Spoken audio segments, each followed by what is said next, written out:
welcome. I'm very sorry that I cannot attend the summit, but I was asked by the organizers to say a few words, and more than happy to do it.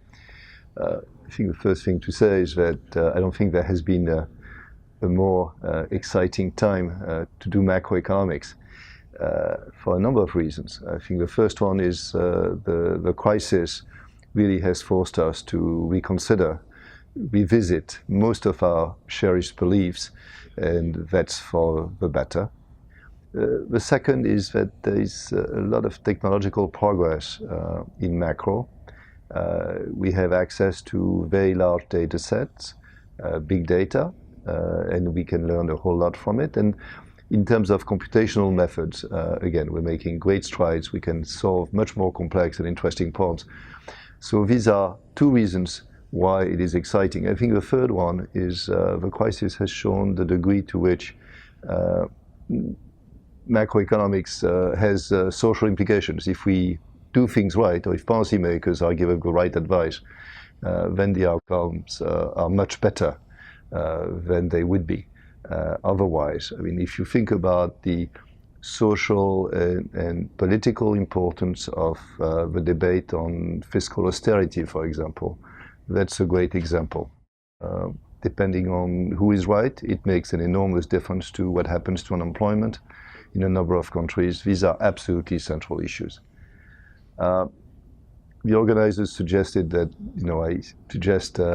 I draw a research agenda. This would take hours, probably the whole duration of a summit, so I'm not going to do this. I thought I would choose two examples from what is in the news today. The first one is China. So the discussion today is whether something is happening in China, whether the numbers are the right ones, whether we can believe the numbers, whether growth has collapsed or not.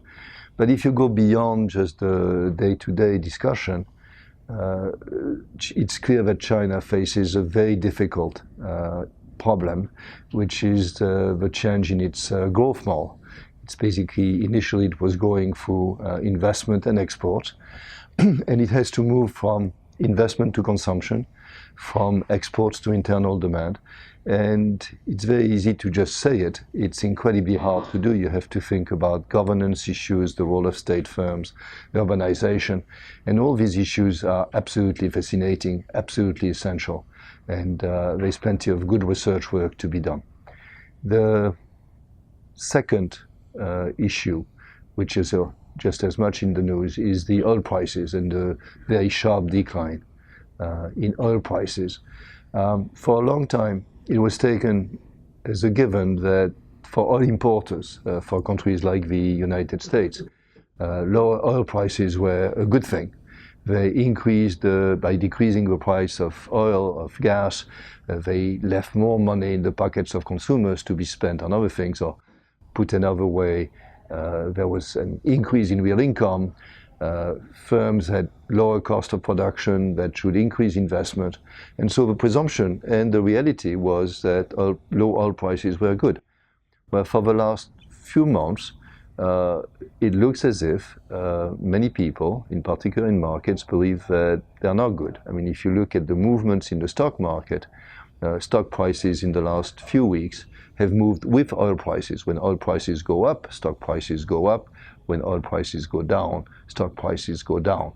So there's a perception among investors that oil prices don't work the way they used to. And the question is, are they right?